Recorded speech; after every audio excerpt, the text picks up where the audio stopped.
And 3, 2, 1, blast off. Ladies and gentlemen, welcome to another episode of the MSP Chat Podcast, your weekly visit with two talking heads talking with you about the services, strategies, and success tips you need to make it big in managed services. My name is Rich Freeman. I'm Chief Analyst at Channel Master of the organization responsible for this show.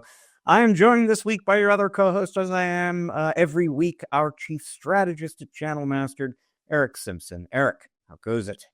It goes fantastic. Rich, how you doing today? I am doing phenomenally well. Thank you very much. And, you know, I just noticed something. This will be more relevant to folks who are watching on YouTube than folks who are listening right now. But we have a very exciting interview coming up on this episode with Fred Voccola, who until very, very recently was CEO of Kaseya. He is now the vice chairman. We recorded that just a little bit earlier today. So before we're recording this part of the show, and you were wearing different clothing. You have changed into your signature red shirt for the podcast, sir. Yes, costume change for the podcast. I came in hot off a webinar I was conducted for one of our Channel Mastered clients earlier. So folks that are watching this on our YouTube channel will note the costume change. So if you haven't seen our YouTube videos, you can check it out yourself now. I love the attention to detail and the diligence, Eric. Thank you for that. It is noticed and appreciated. I got you, Rich. So let's dive into our story of the week. And this guy, as folks know, and I say this all the time, I'm kind of a stats geek. I love research reports. I love diving into them. Earlier this week, as we record this, Rackspace published its 2025 State of Cloud report. And they know the cloud at Rackspace, giant cloud hosting provider there. A ton of interesting information in that report, but I want to call out a few specific things I noticed that I think are especially relevant for MSPs, even though Rackspace didn't spin it exactly this way. So there was a point in the research there where they asked the companies they surveyed for this report, and I should say the vast majority, something like 85% north of that of the companies they surveyed have over 1,000 employees. So these aren't really SMBs. This is mid-market and enterprise companies that they mostly spoke to. They asked these companies about cloud management tools that they have them use, and 48% of the companies they surveyed have a cloud management platform. 45% have a cloud cost management tool of one kind or another. 42% have or are adopting a multi-cloud management solution. These are all companies big enough to have IT departments. Approximately half of them, over half of them, don't have any kind of cloud management tool in place, which kind of tells you that they're probably not doing a great job at managing their cloud environment. Here's some more evidence that would suggest the same thing. 4 in 10, 40% of the companies Rackspace surveyed said that a lack of skilled personnel is a challenge for them when managing their cloud environment. So 40% of the mid-market and enterprise businesses out there are struggling to get people on board to help them manage their cloud environment. They don't have tools and they don't have people to run the tools. And 1 in 4, 25% of these companies said they're having to change their cloud strategy based on the fact that these positions are hard to fill and these people are hard to find. So what does this tell the MSPs in our audience, Eric? Well, we have spoken quite recently on the show, I believe, about co-managed IT, not a new phenomenon in the managed services world. We saw a lot of growth in that area during the pandemic when a lot of these mid-market and enterprise businesses needed help from MSPs doing remote management and remote support for employees who are working from home. Here is another giant opportunity, co-managed IT opportunity for MSPs in these statistics right here. Larger businesses are struggling either because they're short on people, don't have the right tools, or both in cloud management. And who knows cloud management better than the average SMB-focused MSP right now? So there is a big opportunity, I would argue, for anyone who is in co-managed IT or thinking about getting into co-managed IT in cloud management for these large businesses. And one last observation, Eric, this is not, the opportunity here is not just in cloud management. I think that's the low-hanging fruit, if you will. But here's one more statistic from the Rackspace report. They went out and asked people about the state of their cloud strategy right now, and 33%, one solid third of the companies that they surveyed, said that they either have no cloud strategy or they're in the process of formulating one, but they certainly haven't gone about implementing it yet. So again, a third of larger businesses surveyed by Rackspace need help just getting to a cloud strategy. Then they're going to need help implementing it. Then they're going to need help, in particular, managing it. Wow, Rich, those stats surprise me. It's nutty how these organizations have such a reliance on these cloud platforms and cloud technologies, yet a bunch of them have no plan for it.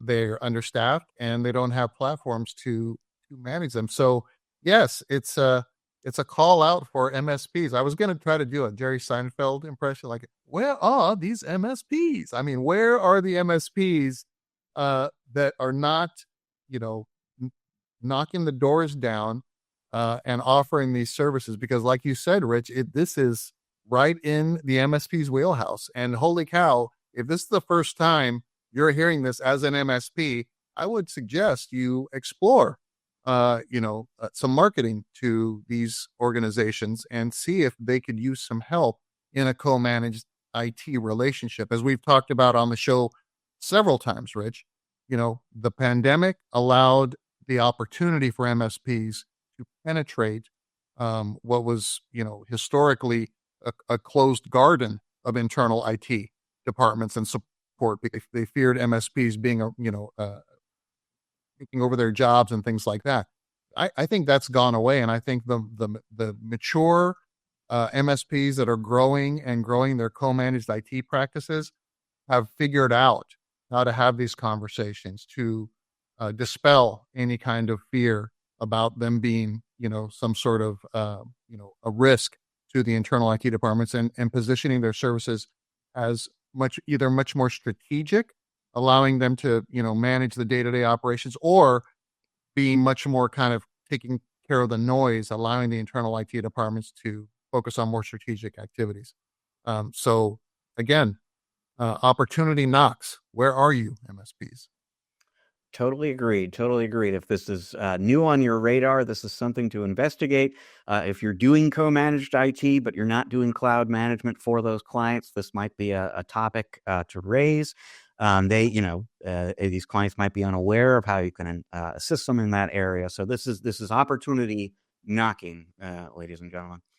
Now, one reason a lot of these larger businesses maybe don't have a cloud strategy and are struggling with cloud management is they are relying a little bit too much on legacy platforms. In their case, that would mean on-prem platforms. Doesn't always mean that for businesses at every scale, but legacy systems have something to do with your tip of the week, Eric. Absolutely, Rich. And it's all about striking a balance in serving the end customer and their infrastructure and their users, and serving their mission of growth and things like that. And, as we all know, Rich, organizations sometimes are slow to adapt and adjust and upgrade legacy hardware, move toward strategic solutions and services that MSPs, are begging them to move towards. So let's say you're an MSP, Rich, and have a client or two that just has some legacy equipment that, for a good reason, let's say, not because they're stubborn and don't want to move off of platforms and things like that, but let's say there's a good reason that they can't get off of some sort of a legacy device. And, I remember in my days as an MSP, further and further away as those days may be now, I remember that there were just some applications that would not run on newer hardware and things like that. Or back then, when I had my MSP, kind of that virtualization was still just kind of new and being kind of tested out. Like that's how far I'm aging myself, Rich, right? So let's say you've got clients that just, for whatever reason, good, bad, right, or wrong, you've got to support some legacy devices. You don't like it, but it is what it is. So 3 quick tips: conduct regular system assessments. Make sure that you're doing everything you possibly can to secure those as much as you possibly can. One strategy also, Rich, could be to try to virtualize that device if you can. So it's running inside of a more secure, hypervisor or hyperscaler environment, something like that. Number two, if it can be upgraded, let's say we're doing our technology road mapping with these clients, and now it's more of a budgeting thing. Like, yes, we know we need to replace these devices, but we need time. Be that really good VCIO, Rich, that says, look, we're going to sit down and we're going to map out quarter over quarter when we're going to be replacing these legacy devices. The ones with the most risk, of course, have to be prioritized first. And then give that business owner a plan and a budget to plan for and set aside so that you can incrementally replace these devices over time. And the third one is make sure you're Johnny on the spot, if you will, of providing as much support as possible just to make sure that those legacy devices, because they must be critical to the organization if they're still there, right, are operating and you're maintaining as much uptime and availability as possible. That may be challenging just because of what you're dealing with, but building that strong strategic relationship with your clients, letting them know that you're doing everything you can to make sure that things operate with their agreement to replace it at some point in time is the trade-off here. And you may even charge more, Rich, kind of a bonus tip. Charge more for these legacy devices because they are creating more work for you and creating more oversight, just like I just described, right? So 3 or 4 quick tips to think about this when you're dealing with kind of this mixed environment of half, current technology and services and maybe some legacy devices in the mix. Yeah, as I listen to you talking about that, it occurs to me that there is both a short-term and a long-term responsibility to your clients around these legacy systems, and a short-term and a long-term opportunity. And the responsibility from a short-term perspective, obviously, is to keep these things operational and secure. From a long-term perspective, it's to help the client migrate into something that's, going to work better for them, be more securable, et cetera. And that's, that strategic road plan and the conversation with them. How are we going to get you eventually off of these legacy systems? And from an opportunity standpoint, it's kind of the same thing. I mean, from a short-term perspective, like you said, you could charge more for the extra work you're doing to support these systems now. And then over time, as there are these projects to migrate and implement and adopt new systems and so on, that's revenue for you as well. So yeah, a lot of things to think about there. In terms of it's a more complex topic, I would say, these increasingly outdated systems than just what do I have to do to get these guys off of this stuff. Yeah. And, it's the one challenge that a lot of MSPs have is that the client will say, yes, yada, yada, you, and then never go ahead and move forward with a migration project, right? So you've got to just be very, very clear about getting that agreement and making sure that you hold them accountable as they hold you accountable to servicing this old, equipment. So that'll be the bigger challenge here, having a plan to support it, maintain uptime and secure it as much as you can, maybe virtualize it in some instances if necessary. But ultimately you've got to have that trust and agreement with your client that they will move forward. So that's why you have to have that roadmap in place, and you've got these milestones and dates that you're checking in with your client on your regular, strategic business reviews or meetings and saying, okay, we're getting close to the date, right? We're still good to move forward. Just making sure that you're doing everything you can to hold them accountable, because, you don't want to just continue to have to support this outdated equipment because it is a risk at some point. Okay. Well, folks, without further ado, let's get to the main attraction for this episode, because 2 weeks ago today, as we record this, Fred Voccola of Kaseya was the center of a bombshell announcement out of that company that he is no longer the CEO. He is now the vice chairman. Hasn't spoken much at all that I'm aware of to the media since then about why the change happened, what it means for Kaseya and Kaseya partners. You are about to hear him speak about that at length on this show, and we will have that interview for you just a minute after this break, during which Eric is going to change into a sport coat and a white shirt He's going to do another costume change, and then we'll switch back for part 3 later on. Stick around. Eric and I are going to be right back with Fred Voccola.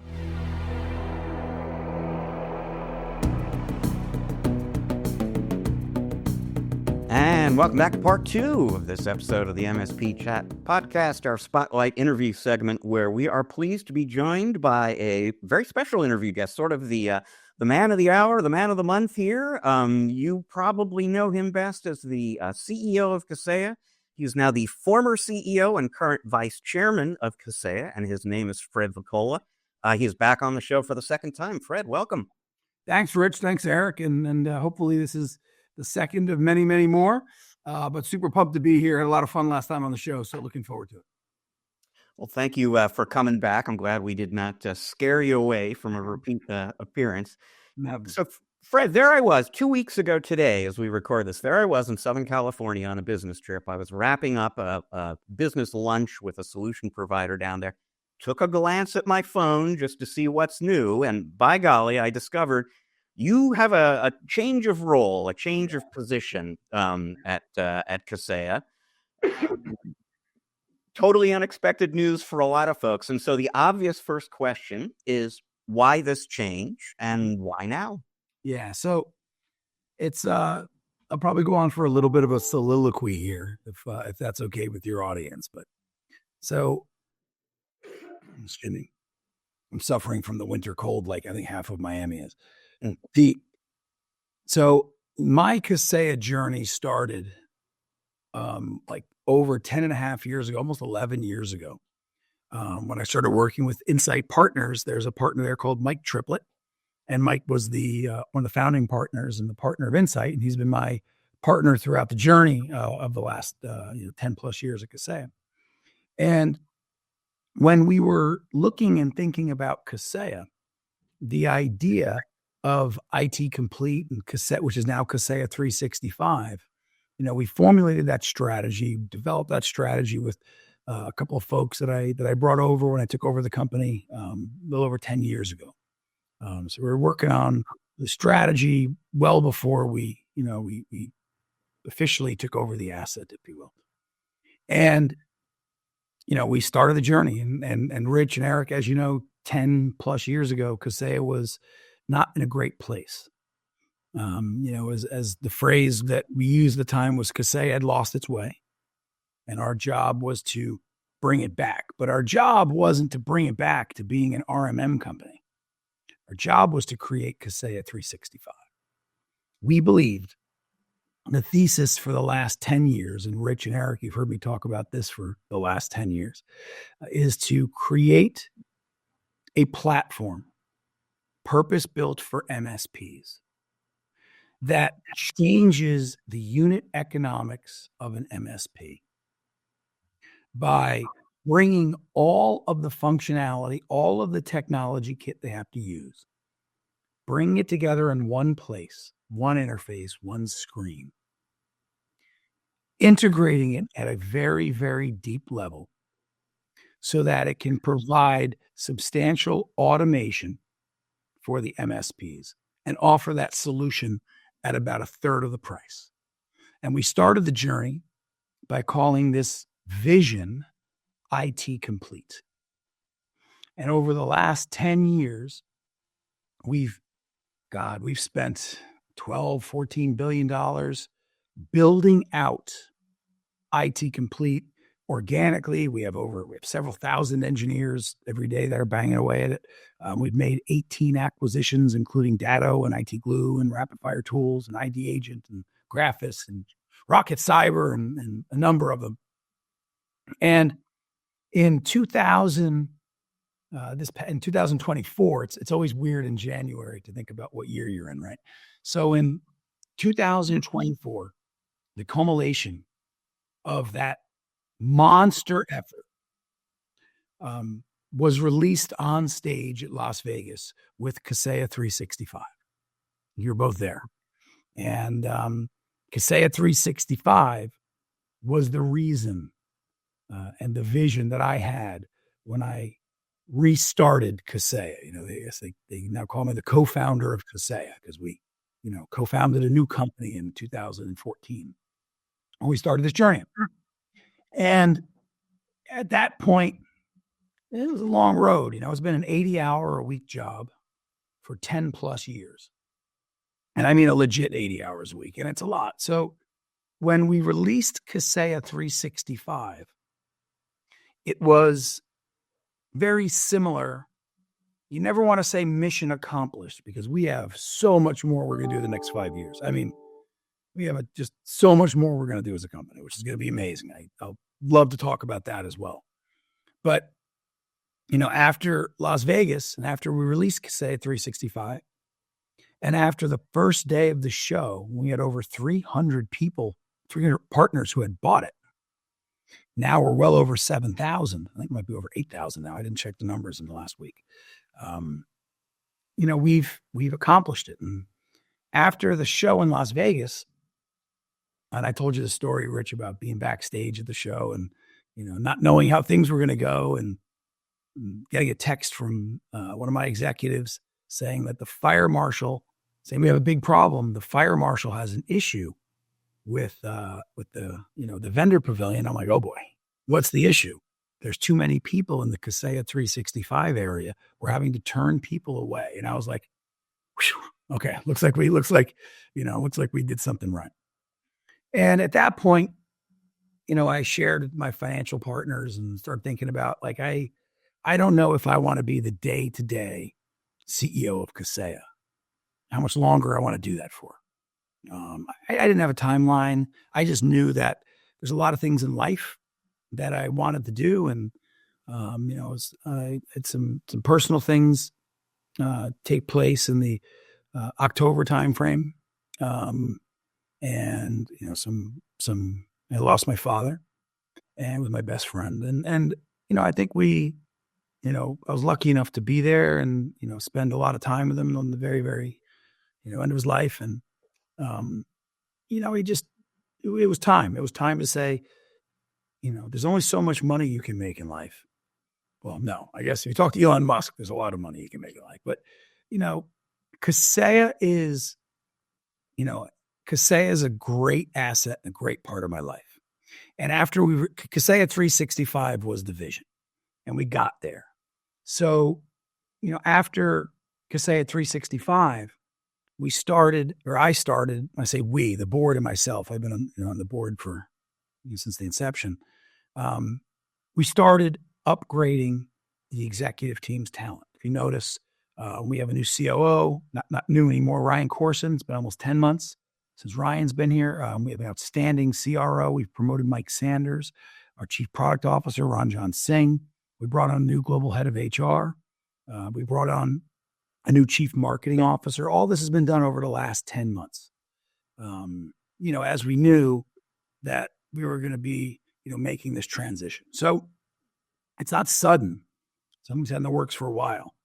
Now we made the decision to announce right the first week of January, right after the new year, that, I'll be moving full time to vice chairman of the board in charge of strategy and platform and making sure the vision continues. But the day-to-day operations, I'll be hiring, or we will be hiring, the board and I,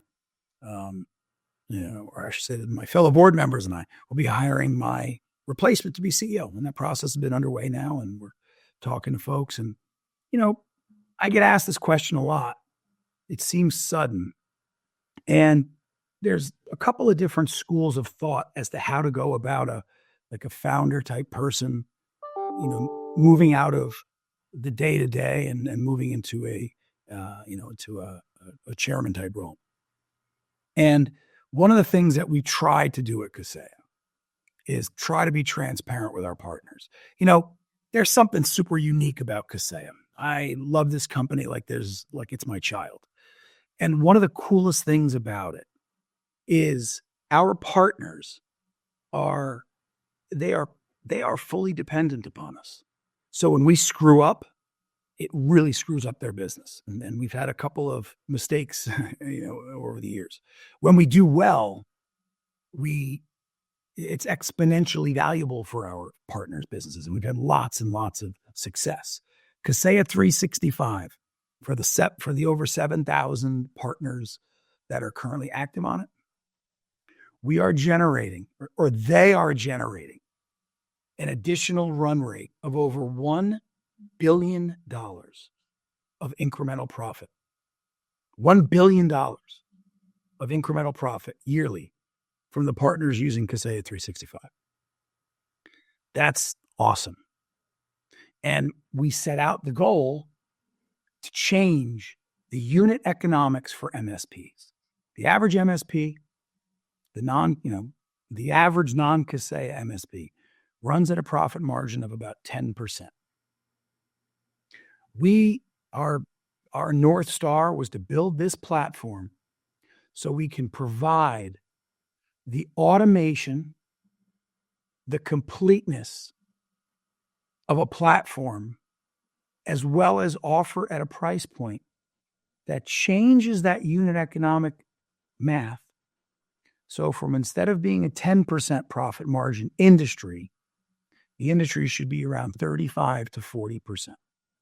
The value that MSPs provide, not just to their customers, but to society overall, is among the most important contributions of any industry to our way of life.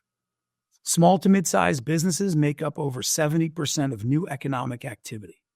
I saw recently almost 8 out of 10 net new job creators or net new job creations are happening in small to mid-sized businesses in the Western world. That's only happening because these small to mid-sized businesses are fully dependent upon the business and industrial systems that manage their businesses. And they can't do it without MSPs. And if the MSPs that are acting as the enabler for the most important part of the global freaking economy are running at 10% profit margin in aggregate, that's risky as hell. If you're a business running a 10% profit margin, you can't make material investments. If you lose one customer, your business runs a solvency risk. So our vision, the vision going back 10 and a half years, that Mike Triplett and myself and Frank Tisolano and Alex Cuevas and a bunch of us thought about was, and Mike Sanders, and was, how do we fix that problem? And we recognized we fix it by changing the reality that MSPs have to use 15 or 16 enterprise products, craft them together, have no automation, overpay for them, and run 10% profit margin. So when we released Kaseya 365, that was a big, big point in our company. And for me, when I looked at my personal choice, as the largest individual shareholder in Kaseya, I said, I don't know how much longer I'm going to run the day-to-day operations of this great company. So we started upgrading and changing our executive team. And then in January, we made the announcement. We made the announcement before we've hired my successor purposely. So we're being transparent with the market. Like when we had our security incident, we were super transparent, right? Because that was a big thing. I mean, it was a tough time, and partners needed to know what was happening, and we shared it. During COVID, we had just tremendous amounts of data, and we were very transparent with our MSPs about what we see happening and what are the trends, and and with our billing issues that we experienced in the beginning of 2023. We were transparent about this is what's happening. So making a founder CEO change, we wanted to be transparent with when I say the market, with our partners. So they knew this is not a knee-jerk reaction. This is not, Fred's not quitting. He's not just leaving. I'm hiring my successor. We didn't believe we had anybody internally that would be the right candidate. We have amazing talent, but just, we're over 5,000 people. There's not a lot of people that have run a 5,000 person software company in the world. And we've got to be very careful in how we do it. And over the coming months, I've been leading the search along with Kevin Thompson, who we brought on the board, I think 5 or 6 months ago. Mike Triplett from Insight, Jason Ewell from Insight. Now, this is a very, very careful, well-orchestrated process. So we don't cause friction and we don't break what's working. And we figured the best way of doing it was to be overly transparent. It's funny. We just had our kickoff meeting last week, and I gave our keynote at Sales Kickoff. I ran our CEO Council, which is now the Vice Chairman's Council. It's like the largest 40 MSPs around the world, and we take their advice. And I have probably 25 to 30 speaking engagements over the coming months, and I still do 8 customer calls every single month as required. And we're just going to make sure that we're transparent in the process and that we find the best possible person who can take this just, amazing company that I love this place, man. Take this company and take our partners that make the company what it is and, get Kaseya from 1.5 billion to 10 billion. I mean, this is a very unique opportunity, and that's the process that we've gone through. And that's kind of some of the reasons why I decided I'm, 80 hours a week at Kaseya. 10 years is a long time. And, I'm not going anywhere. I still have all my responsibilities, all my, again, as the largest shareholder and the owner of the strategy and the direction of the business. That's how we're doing it. Fred, it's great to have you on and hear how thoughtful and methodical your approach will be to address this leadership, this change of leadership. And I applaud, the desire to become much more strategic in your future for the overall organization. But any kind of leadership change can be disruptive to an organization, right? And it's great that you're sharing all of this. How do you get that message out that you're sharing with us here on the podcast to partners that may be concerned about any kind of a disruption or a slowdown in innovation or progress while you're going through this transition? Well, hopefully, if I'm not the CEO, things will go better because, maybe I'm not such a good CEO, right? Whoever comes next is going to be 100 times better than me. But I think it's, without being, obtuse, it's doing things like this. We talk to our customers all the time. We do webinars, you name it. There's a million communication vehicles that we do to our customer base. And we talk about it and we're very open. I mean, there's a number of partners who have known this was coming. A lot of the members of my CEO council knew it was coming. A lot of them helped us guide what we were doing. A lot of our, CEO council member partners participate in interviews of a lot of the executives that we hire. We're pretty transparent about it. And I think the reality is there's no difference from what's happening at, whatever time this is viewing, when we're recording this particular session to the day before. We're still looking at all of the daily support tickets, the resolution time, the things don't change. The executives who have been running the business for me are still those executives, and I'm still overseeing them, and we're still making sure that the organization's in place. It's just we're preparing for the next phase, the next leader. So it's not earlier today I had 3 partner calls just to give an idea. One of them was 2 of them were escalations on various product requests, and one was someone that wanted to talk just about this. So it's a great question, Eric. I think our approach has been one of trying to be as transparent as we can. The alternative approach, which some companies choose to do, and there's no right or wrong way of doing it, is you wake up tomorrow and there's a new CEO of the company that is your most strategic partner. It's like, holy smokes, what just happened? The way we've taken this approach is to say the strategy, the direction, the architect of the strategy, none of that is changing. Kaseya 365, the monster investments we make, the constant innovation, the focus on AI-powered automations, integration, the things that we are doing, nothing is changing. And it's trying to alleviate any concern. We learned this during the security incident that we had. One of the pieces of feedback, and that was a tough time, man. I'm sure you guys remember, that was like, holy smokes.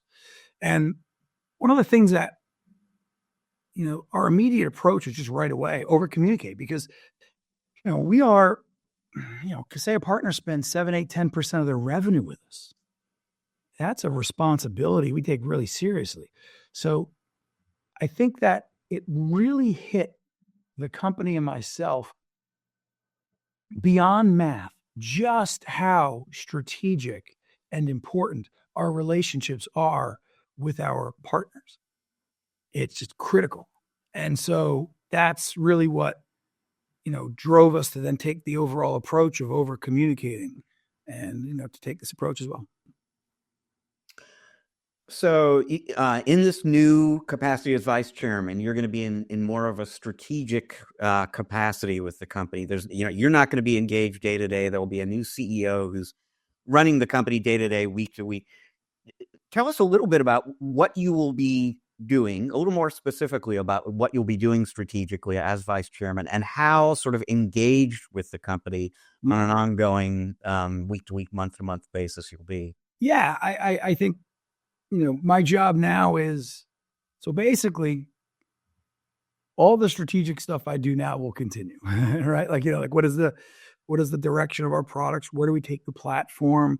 What markets to enter, pricing, all those kinds of things, acquisitions, M&A, what do we want to add into the platform? How quickly do we want to build AI? Like, there's so many interesting strategic things to think about. But the day-to-day management of every department will not be done by me. That's what the new CEO will do. And I'll be the CEO's biggest confidant, biggest cheerleader, biggest consigliere, whoever the phrase is, and helping that he or she drive us to the next phase. But to be clear, we had and have a vision. And the vision is not over.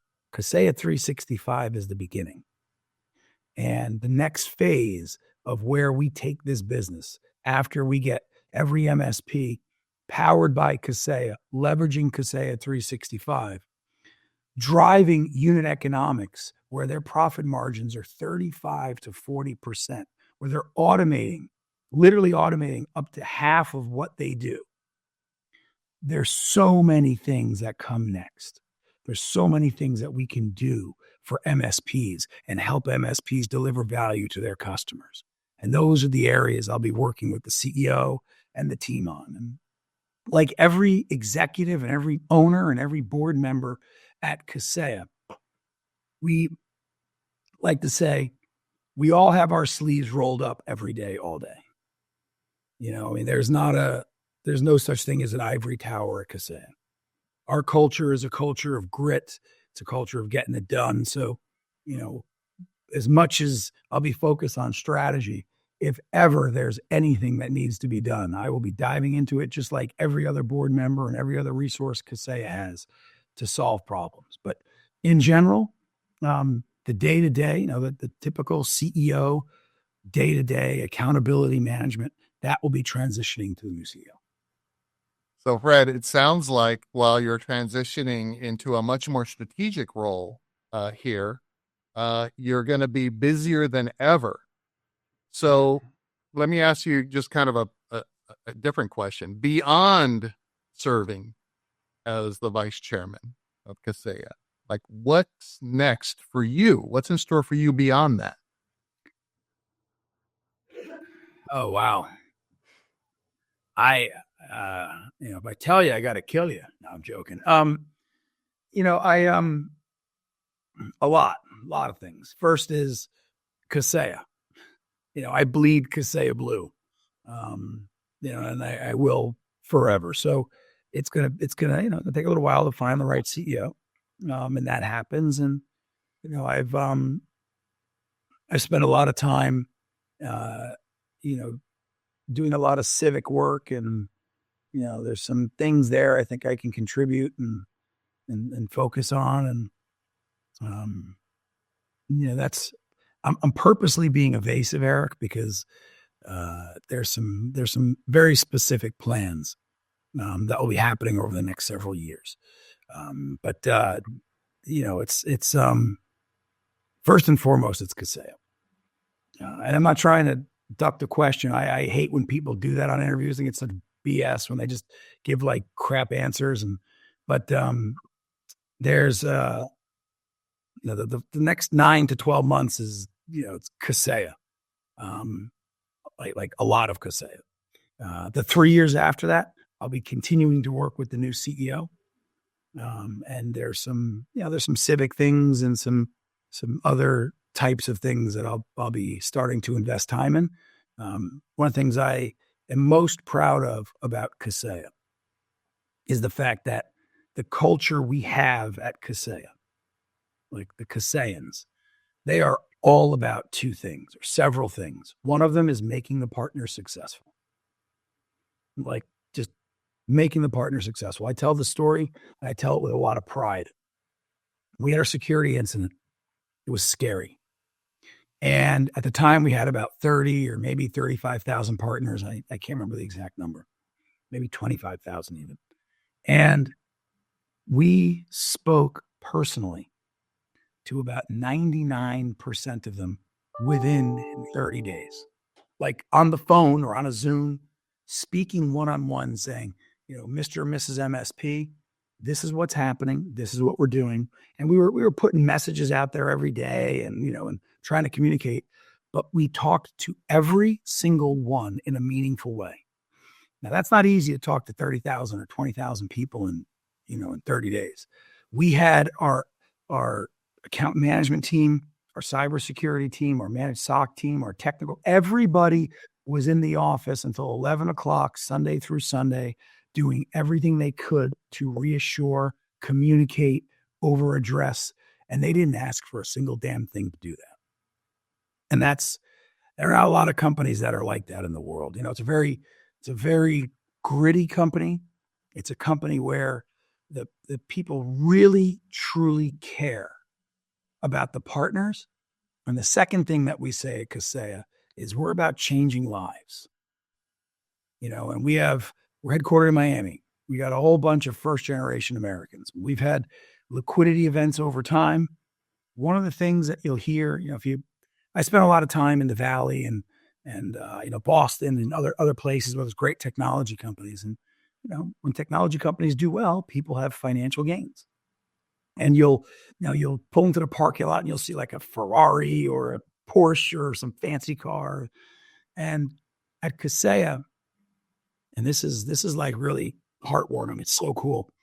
When we have been lucky enough to have, financial opportunities for people and different kinds of events, the most common thing that you'll hear at Kaseya is people saying, what are you going to do with the bonus? Or what are you going to do with with the equity or whatever? I'm going to buy my parents their first house. And it's a different kind of place. It's a wonderful company. We have our flaws like everyone else, a wonderful place.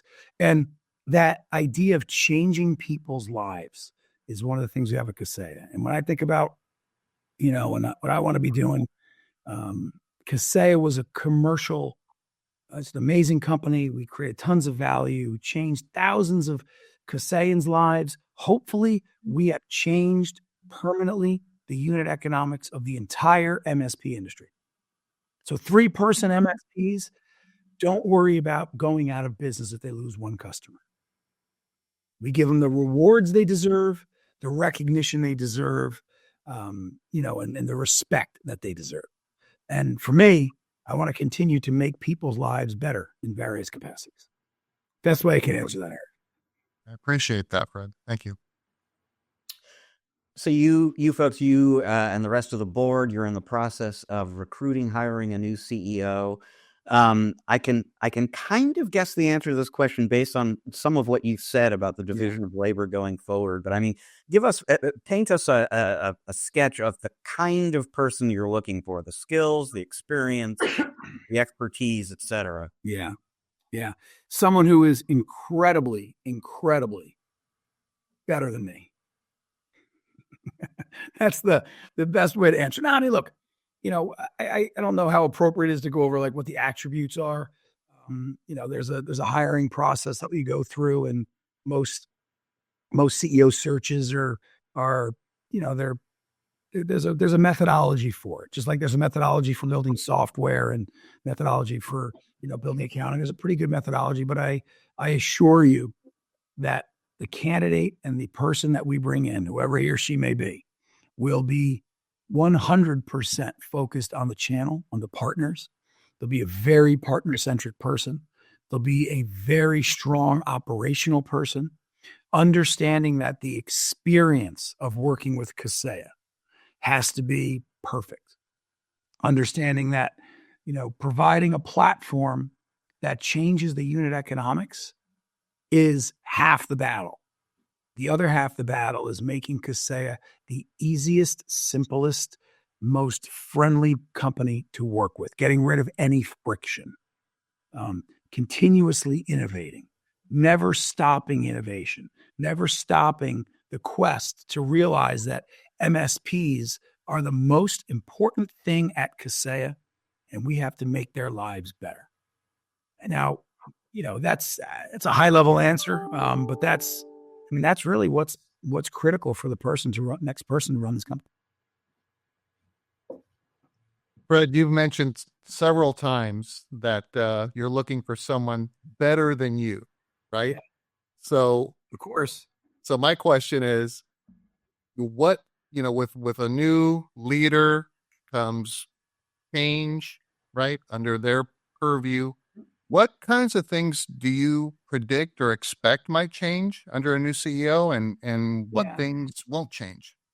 Yeah, Look, I can tell you what won't change is the laser focus on the MSP, the laser focus on making this industry. Again, it sounds like I'm saying the same thing over and over, but the industry, it has to change. The unit economics are broken. It is not sustainable for the average MSP and the importance that they have to have a 10% profit margin. The MSPs are the freaking heroes that are keeping this damn economy going. And I can guarantee everyone on this listening to this podcast that will never change at Kaseya. Period. That is the most important thing. That's what, Mike Triplett and myself and Alex Cuevas and Frank Tisolano and Mike Sanders all started, almost 11 years ago. And that is what will continue. Remember, we've brought on board over the last year a lot of new executives or promoted some great internal executives. So there's not wholesale change. Sometimes CEOs come in. When I was brought into Kaseya, it was a very different type of situation. It was, we need wholesale change because it is broken. Kaseya came off a record financial year. Are there things we can do better? Absolutely. And it's a quest. It's a never-ending quest to be better. We had record growth, record EBITDA. The business is incredibly healthy. It's in great shape. So I don't think that we're going to see the kind of wholesale change that a turnaround requires or something like that, because the business is incredibly healthy. It's one of the most desired assets in the world. But I do think that this person is going to continue the tradition of always be innovating, partner first, change lives. These are the things that make Kaseya great, and that will not change. Things that to do better than me, maybe they'll get better interviews. They'll definitely be more handsome if it's a man, better style. But that's I think what we can see. You do yourself a disservice, sir.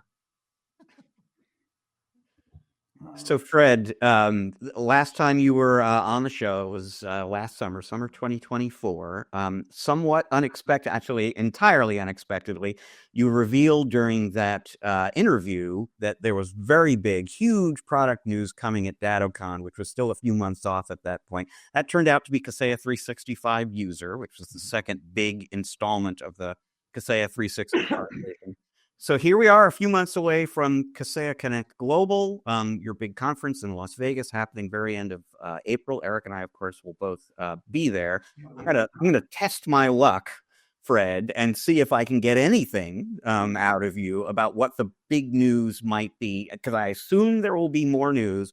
I'm guessing it'll be Kaseya 365 related. Is there anything you can kind of tell us to look forward to end of April? You know me well now, Rich. I've known you 9.5 years now, so you know it's hard for me to keep my mouth shut. And I'm not gonna. I don't care. It's cool. Kaseya 365 endpoint, the first release, really started the change. And then we had Kaseya 365 user, which continued that reshaping of the business model for an MSP. In Vegas, we will release and announce something that the impact will be a 5x impact as to what Kaseya 365 endpoint and user combined. This is what we've been waiting for. This is the end game of end games. This is, I really want to talk about it with you. I just, somebody will hit me in the head with a brick before I can finish. But it is, it's, I'll leave it at that. And this is not promotional bullshit. This is not, hey, we're trying to promote a show and all that. This has been, I cannot wait to unveil what we are going to be unveiling in Vegas. You heard how excited I was about K365 before Vegas, Rich. We talked a lot, Rich and I, we talked a lot about it. And I do not think that we underdelivered, right? Over 7,000 partners using a platform. SaaS Alerts company we bought, great company, had about 1,500 customers over 4 years. And that was one of the most innovative products out there. In 8 months, 7,000 MSPs on Kaseya 365. This is going to make that look small.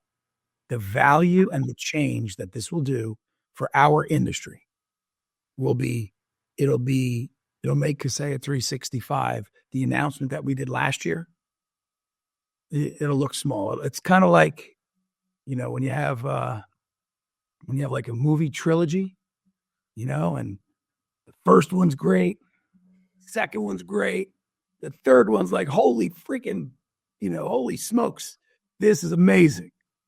And that's what we're going to do. And it's going to be a lot of fun. So you're on a pace to deliver an incremental $1 billion of value to MSPs right now with the first, endpoint and user. You're talking about a 5x impact. You're thinking maybe $5 billion? Easy. Yeah, and it depends on the adoption, right? It's K365 endpoints, to give you an example. We're replacing $25 of spend with $5. We're adding 30% more automation. So leave the automation aside.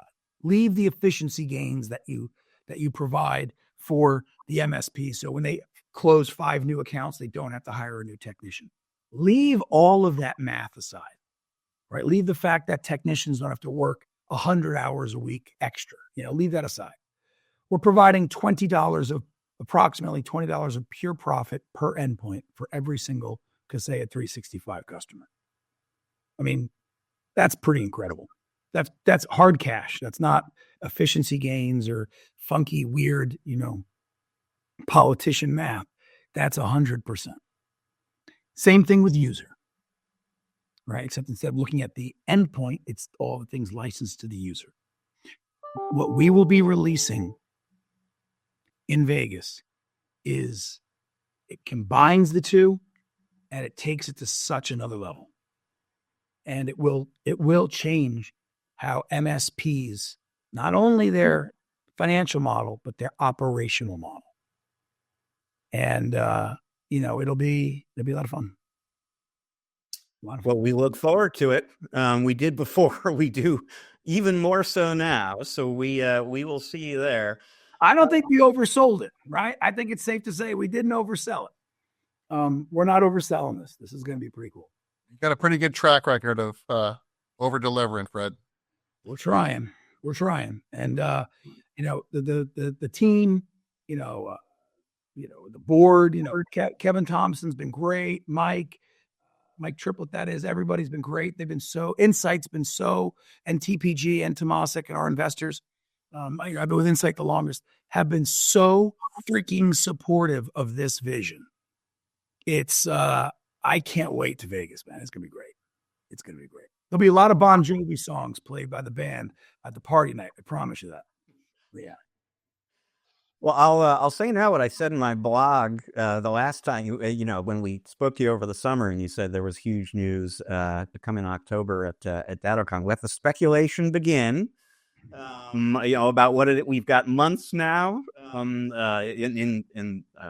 our audience for this show, the readers of my blog to guess, but we will all find out in person at the end of April. You mentioned before you've done multiple partner meetings just today from people who, in at least one case, wanted to talk with you about your change, and so busy guy, and a lot of people who want to have this conversation with you. We appreciate you making time for us on the show right now. For anyone in the audience who wants to get in touch, learn more about you, learn more about Kaseya 365, et cetera, where would you direct them? Yeah, talk to your account managers.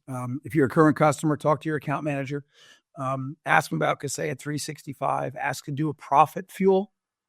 If you're a current Kaseya customer, or even a prospect, quite frankly, if you're an MSP who's not a Kaseya customer, and you go through the exercise of what we call profit fuel in about 3 hours time, half an hour of the partner's time and 2 hours of our time to do some stuff, we show you two things. One, how much automation you will get for adopting the Kaseya 365. I mean, specific examples of tasks that are being done today manually that will be automated. And the second thing is, what is the hard dollar savings you will get from using Kaseya 365 opposed to the 4, 5, 6, 10, 12 products from other vendors that are much, much more expensive. And I think when most people I know when most people go through this exercise, they come out saying, wow, how do I do this? So I would encourage everyone to talk to your account manager and schedule a profit fuel. It's so easy, doesn't cost anything, and it will change your business. All right, Fred Voccola, Vice Chairman of Kaseya, thanks again for joining us on the show. Folks, Eric and I are going to take a quick break right now. When we come back on the other side, we're going to chat a little bit about this very interesting conversation with Fred, have a little fun, wrap up the show. Stick around. We will be right back.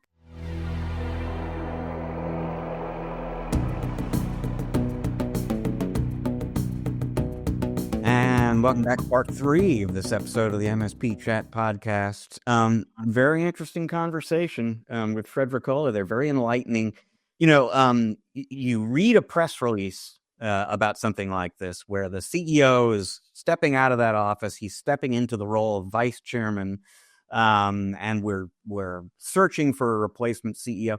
It's not hard in a situation like that to think to yourself that Fred, in this case, is kind of stepping into sort of a ceremonial role. Vice chairman, he's going to be on the board. He's going to participate in board meetings. He's going to provide input, but he's not really going to be engaged in the company and where it's going and so on. And I think the biggest thing that I picked up from this conversation here is that is really not the case here. What he's basically done is put himself in a position to focus on the stuff that he is most passionate about, most interested in, which is the vision, the strategic direction, the product strategy, the market strategy, getting to that $10 billion top line goal that he was talking about there, and handing off the operational aspects of running a company with 5,000 employees now and doing a lot of hiring over there. So that's just a lot of work, managing those people.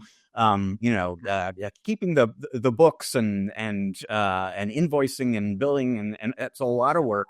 and he's going to hand that off to somebody else who is very, very good at that. Somebody I'm sure who he will be able to work with very effectively, and he will be able to kind of zero in his time on that more strategic stuff, which is what the press release said. But again, sometimes that sounds like the kind of thing you say in a press release, so that people don't think that this person is being punished for something. This is clearly something that he and the board have been talking about for a long time. It is part of a longer term plan. He kind of hinted at that we don't quite know what exactly he will be doing 8, 9, 12 months from now. He kind of hinted that there is a plan for some of how he'll be using his time. But 100% legit, just like I said in the press release, he's now the strategy master at Kaseya, and what they're really hiring for is somebody to run everything else and keep that business firing on all cylinders.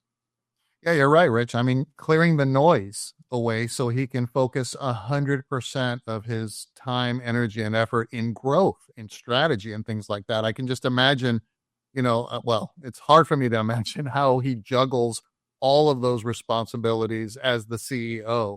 And it's a natural progression, right? As the organization grows, his leadership has to also grow and evolve and allow him to focus on the things that he does best. So having someone to manage the day-to-day operations is, logically the next evolution here, the way I see it. And, I mentioned during our interview, I said, well, Fred, it doesn't sound like you're going to be working any less at all. It's just you'll be focused more strategically on growth. So it's and the other thing that I picked up, Rich, is one thing that Fred said, like many other companies may just release a press release after the transition, the decision has been made and said and done, and the new CEO is in place. And this is not the approach that they're taking. He was very direct about being open and transparent and communicating, not only in this particular scenario, but even, in other, very, critical points in Kaseya's growth.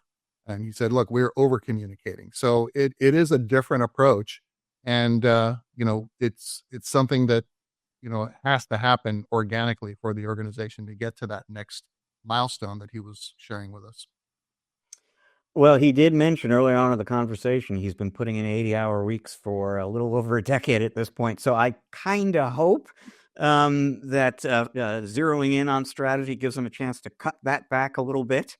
But we will see. We will see in the months ahead who the new CEO is there, and we will all find out at Kaseya Connect Global what this giant announcement that they're making there is going to be. We've got some time to think about that a little bit. But in terms of time, speaking of time, ladies and gentlemen, this leaves us with time for just one last thing. And here we are in January, Eric. It's cold and flu season, as they say in the advertisements. And what is it that you want if you've got a cold or the flu, right? It's soup and lozenges to kind of ease the scratchiness and the pain in your throat. Well, wouldn't it be great and a time saver if you could get them both at once? And now, in honor of National Soup Month, and I didn't know there was such a thing as National Soup Month, but apparently we're in National Soup Month. And in honor of that festive occasion, the folks who make Progresso soup have introduced Progresso Soup Drops, which are basically hard candies, think cough drops, flavored like chicken soup. Does anything when you're ailing with a cold or a flu, Eric, sound better than cough drops that taste like chicken soup? Rich, it sounds like something that they put in your, astronaut MRE kits or something, or, when we're populating Mars, where everything will be drops and we'll just, suck on them. And that's how we will get our sustenance. For me, like yuck, right? That's what I think. Well, I will say the marketers at Progresso describe this product as soup you can suck on. And let's just not dwell on that image, basically. But interesting product innovation from Progresso just in time for cold and flu season. And folks, that is all the time that we've got for you on this episode of the MSP Chat Podcast. We're going to be back in a week with another episode. Until then, I will remind you this is both a video and an audio podcast, which means if you're listening to the show, but you'd like to check us out on video, go to YouTube, look up MSP Chat. You'll find us there. If you're watching the show on YouTube, but you're also into audio podcasts, go to Apple, Google, Spotify, wherever it is you get your podcast. You're going to find us there too. And however you find us, please subscribe, rate, review. It's going to help other people like you find and enjoy the show. This show is produced by the great Russ Johns. It is edited by the great Riley Simpson. They are part of the team with us here at Channel Mastered. They are ready, willing, and able to create a podcast for you as well. And podcasts are just the tiniest sliver of what we do for our clients at Channel Mastered. To get the big picture of what we're all about, go to www.channelmastered.com. Channel Mastered has a sister organization called MSP Mastered. That is Eric working one-to-one with MSPs on growing and optimizing their business, and you can learn about that at www.mspmastered.com. So once again, we thank you for joining us. We'll see you in a week, folks. Until then, please remember, you can't spell channel without MSP.